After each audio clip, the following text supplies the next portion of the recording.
Hi guys, panibagong araw, panibagong mini vlog na naman tayo. Buti pa nga itong mga gulayan laging nadidiligan at laging sariwa. Ako kaya neto, kailan kaya ako makakadilig? Charot lang. For today's video ay napadaan nga pala ako dito sa nagtitinda ng mangga. Kaya naman dali-dali akong lumapit para tignan. Nakita ko nga yung presyo, parang mura-mura to, kaya parang gusto kong bumili. At syempre, para nga malaman natin kung masarap ba itong mangga, ay gagamitan ko nga yung ipinagbabawal kong tiknik. Syempre, bago tayo bumili ay tikman muna natin yan. Kumuha nga ako ng toothpick para tusukin kasi customer nga tayo, dapat customer is always right. Pagkatapos ko nga matikman yung mangga, syempre meron pa tayong titikman dyan. Tinapon ko nga yung isang toothpick at kumuha ako ng panibago dahil nakalimutan ko nga kung anong tawag dito sa prutas, pero ang alam ko ay parang melon ata to. Dahil okay yung price nila ay bibili nga ako kahit isang piraso. Nakakahiya naman pagkatapos natin tikman ay hindi tayo bibili, pero ang totoo naman yan ay dito lang yan sa loob ng store namin. Masarap din sana bumili ng saging, pero nakabili na ako ng mangga. Dali-dali na nga akong naglakad para ipatimbang ito. Ang isang kilo nga pala nito ay umaabot ng 6 real, pero ang babayaran lang natin dyan ay 3.78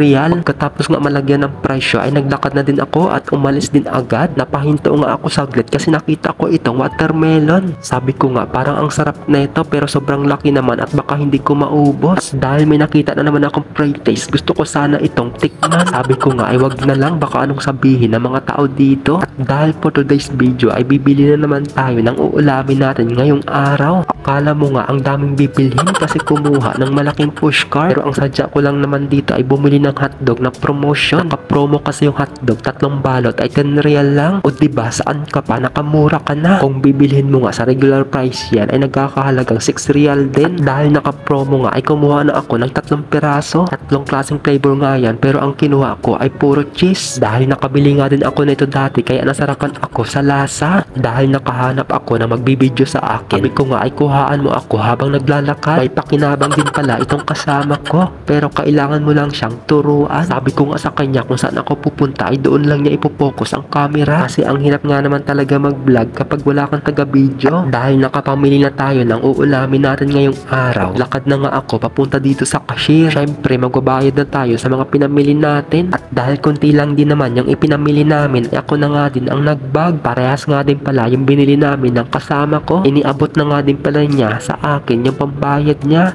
At dahil may nakasunod pang nakapila na customer ay binilisan ko na nga ang pagbalot. Pagkatapos nga mapunch lahat ng items namin ay inabot na din yung resibo. Pagkatapos ko nga mabayaran lahat yung mga ipinamili namin, umalis na din naman ako agad. Alangan naman mag-stay pa ako dito. Talagang mas norin din pala itong kasama ko, kasi kung saan ako pupunta ay nakasunod din yung camera. Kaya pwedeng pwede na para maging videographer ko. Akala mo nga napakarami ang ipinamili, pero syempre bago nga tayo umalis ay double check muna natin. Baka malay mo kulang ng isang pirasong hotdog. Fast forward nga pala ay nakauwi na kami ng accommodation, at sa mga punto nga neto nagmamadali ako kasi natatai ako. Araw-araw nga itong routine ko, akyat baba sa hagdan. Kung mapapansin nyo, ganyan siya kataas mula dyan sa baba hanggang dun sa pinakadulo. Kaya araw-araw talaga ito na yung pinaka-exercise ko. Sanayan na lang talaga at tibay ng tuhod. At so ayun guys, hanggang dito na nga lang pala ang mini vlog natin. Paki-like, share and comment kung hanggang saan umabot ang video natin. So ayun lang, thank you for watching. Bye bye!